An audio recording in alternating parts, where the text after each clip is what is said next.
Adrian, a very informative AGM, I thought. I'm sure you were glad with how it went.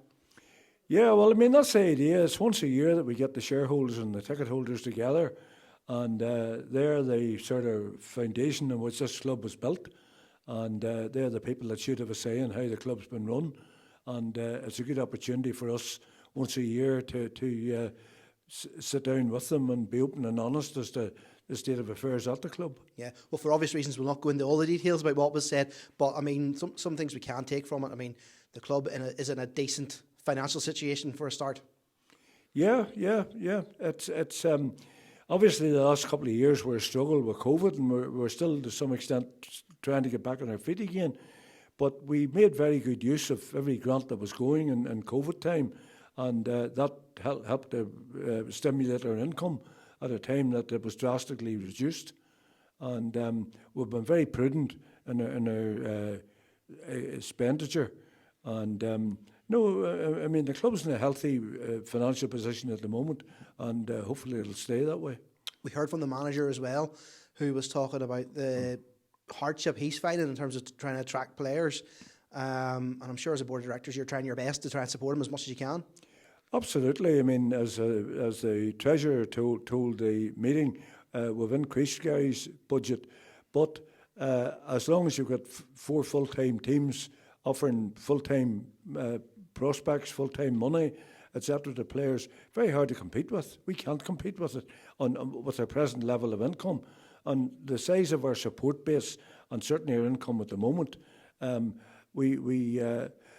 our priority is to put as much money into the playing side of the club as possible. And as I said at the meeting, we have enough money now to run the club. Any additional money that we can get from wherever we get it can go into the players' budget. That'll be a big help. Yeah, we also heard from the academy as well, and Jason King gave a bit of a review, which I thought was very uplifting. They're also behind a couple of other projects as well, not just on the playing side of things, but also in terms of, well, not so much ground development, but facility development in terms of the Gordon playing fields behind the goals. Perhaps you could tell us a bit more about that. Well, the Gordon playing fields one is the academy are leading that on behalf of the parent club, and they have ongoing contacts with the council. The ball rests with the council. We understand that they may be prepared to part with this land, and that Glenavon are to some extent favoured tenants, but we'll have to see how that goes. Behind the goals, certainly that was our own creation. It's closed off that end of the ground. It's a legacy, I think, for the academy for years to come, and Gary Hamilton will use it as well for first team players. Some of the other items that were discussed during the meeting, there was a bit of a discussion around Sunday football. Perhaps for those who weren't there, maybe you could outline what that was all about. Well, I mean, basically, NIFL have asked the Premier League clubs, would you be prepared to play on a Sunday?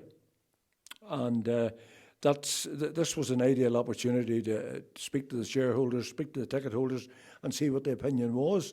And as you saw, with the exception of, I think it was 2 people at the meeting, they were prepared to back a proposal that we play one game, agree to play one home game and one away game next season to test how it goes.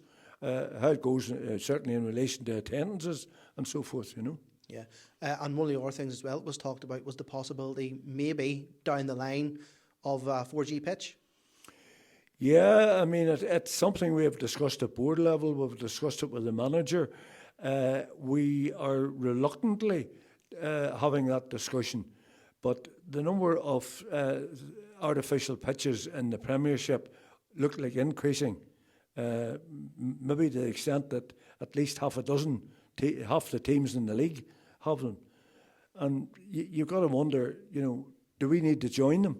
Because there is distinct advantage to playing and training regularly on a synthetic surface. And Gary, who was steadfastly against this, is now coming around to that way of thinking. Instance, as I said at the meeting, that we have a number of pre-season friendlies for the first time where we're going to be playing an artificial pitch because Gary wants the players to get used to it. Well, you come into the meeting with 10 directors, you've come out of it now with 12, you've got 2 new faces on the board in Sharon and Brian. Correct. they were both nominated by the closing date. Our policy is that if people are nominated, we interview them in advance of the meeting, tell them what it's like to be a director, what their responsibilities are, what's expected of them, and so forth. And we have no doubt that both will be very, very good candidates. Very, very, very good directors. The final thing as well then, Adrian, was investment. You were talking about investment as well, and how the board has been looking for investment. I'm sure once again you'll appeal for anybody with any spare cash not about to make themselves known to you. Oh, absolutely. I mean, I remember somebody saying to me that every Glenavon supporter should have it in his will that X amount of money is going to Glenavon. But, you know, anybody out there, be it a businessman or be it an investor or whoever, we will talk to them. But we'll not sell the soul of the club by any means. We had the chance to do that a few years ago, and the shareholders quite sensibly said no. But we have to be open-minded, and if there's an investor out there that has the best interest of this football club at heart, and the board sees it that way, the shareholders see it that way, certainly we will entertain him or her or them.